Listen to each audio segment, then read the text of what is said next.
Assalamualaikum warahmatullahi wabarakatuh, teman-teman pejuang PTN. Pada video kali ini kita akan bahas soal-soal FR UTBK 2024 untuk subtes pengetahuan kuantitatif. Langsung saja soal yang pertama.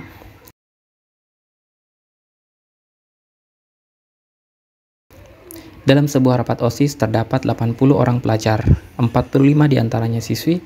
Di antara siswi tersebut ada 18 orang memakai jam tangan. Jika banyak pelajar yang memakai jam tangan adalah 39 orang, maka banyak siswa yang tidak memakai jam tangan adalah berapa? Nah, jadi soal ini sebenarnya gampang teman-teman. Yang penting teman-teman harus hati-hati karena harus betul-betul memperhatikan kosakata yang digunakan di kalimat ini. Nah, di sini digunakan istilah siswi dan siswa ya. Jadi siswi adalah perempuan dan siswanya adalah laki-laki dalam hal ini gitu ya. Nah, jadi di soal ini diketahui bahwa 80 orang pelajar, kemudian 45 diantaranya siswi. Kemudian di antara siswi ada 18 orang pakai jam tangan. Gitu. Jika banyak pelajar yang memakai jam tangan, nah ini diketahui bahwa banyak pelajar artinya totalnya siswa dan siswi ya, yang memakai jam tangan sebanyak 39 orang, maka banyak siswa berarti maksudnya laki-laki, yang tidak memakai jam tangan adalah berapa orang. Nah, jadi untuk soal ini saya misalkan saja ya biar tidak tidak salah nantinya, saya gunakan saja siswi adalah P dan siswa adalah L laki-laki. Nah, untuk mengerjakan soal ini saya buat tabel aja biar lebih gampang teman-teman. Jadi ada perempuan, ada laki-laki, ada yang pakai jam tangan, ada yang tidak pakai jam tangan. Oke, kita buat tabelnya seperti ini. Ya. Nah, jadi teman-teman sekalian bisa perhatikan bahwa total dari siswanya ini adalah 80 orang gitu ya. Jadi total pelajarnya adalah 80 orang, 45 diantaranya siswi, berarti total putrinya itu 45. Entah nanti ada pakai jam tangan, ada yang tidak pakai jam tangan gitu ya. Nah, karena totalnya 80 orang, maka pasti laki-lakinya adalah sisanya gitu ya. 45 dan 35. Jadi perempuannya 45, laki-lakinya 35. Nah, selanjutnya di antara siswi atau di antara perempuan ada 18 yang pakai jam tangan. Berarti di sini 18, maka di sini nanti tinggal kita kurangi. 45 kurang 18 berarti 27 gitu ya. Nah, selanjutnya teman-teman sekalian, jika banyak pelajar yang memakai jam tangan 39 orang.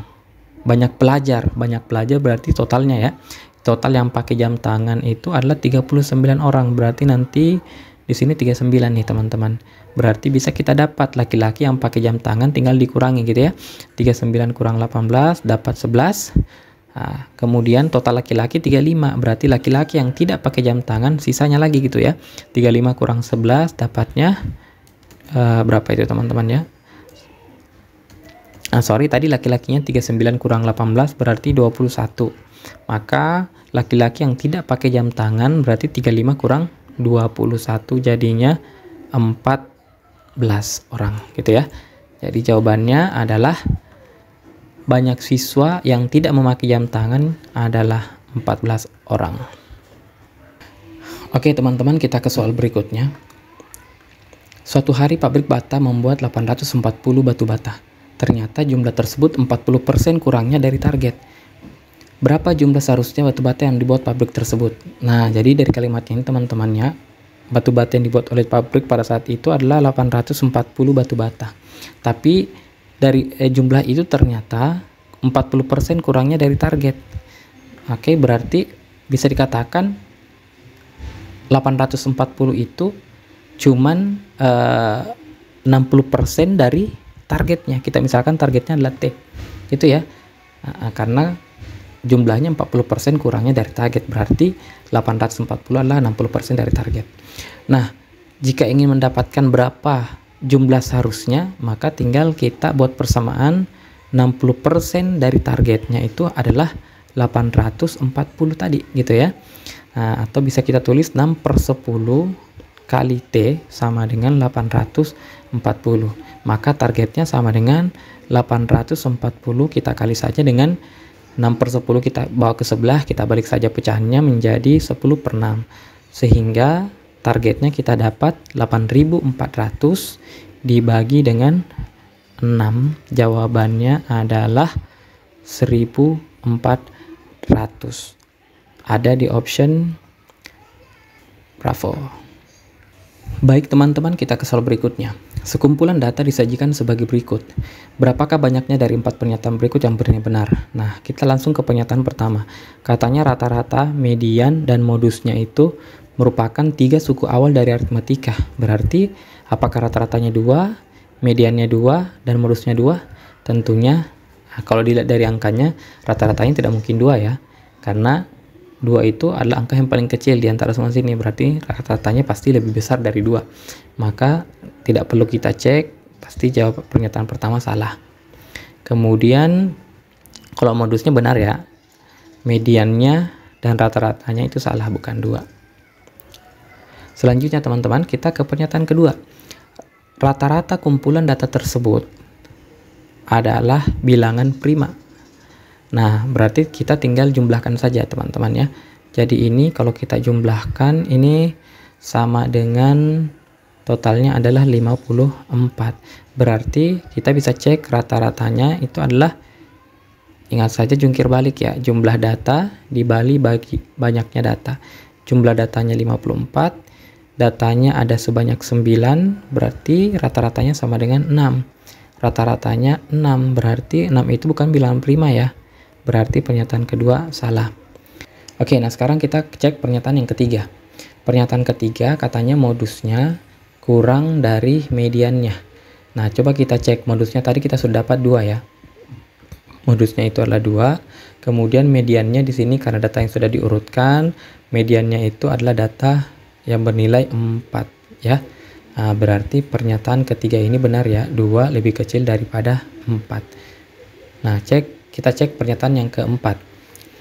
Median kumpulan data kurang dari jangkauannya. Ya, di soal dikatakan bahwa mediannya kurang dari jangkauannya. Nah, kita bisa perhatikan teman-teman ya. Mediannya tadi kita dapat 4, kurang dari jangkauannya. Ya, jangkauan itu adalah data terbesar dikurangi data terkecil. Jangkauannya adalah 14 dikurang 2. Jadinya 4 lebih kecil daripada 12. Ini benar. Maka pernyataan keempat benar. Jawabannya ada 2 pernyataan yang benar. Charlie. Oke teman-teman, kita ke soal berikutnya. Pak Riza menabung di bank sebesar 5 juta rupiah dan dikenakan bunga tunggal sebesar 10% per tahun. Besar tabungan Pak Riza selama atau setelah 3 tahun adalah berapa? Jadi dari sini informasinya 5 juta itu adalah tabungan awalnya. Kemudian dikenakan bunga 10% per tahun. Nah, diketahui bahwa pertanyaannya adalah berapa besar tabungan Pak Riza setelah 3 tahun. Oke. Nah, jadi kita anggap tabungan awalnya itu adalah T0 ya, gitu ya. Nah, dan dikenakan bunga 10%. Berarti dari sini kita bisa tentukan bunganya, teman-teman ya. Jadi bunganya itu kenanya 10% per tahun. Berarti kita hitung dulu.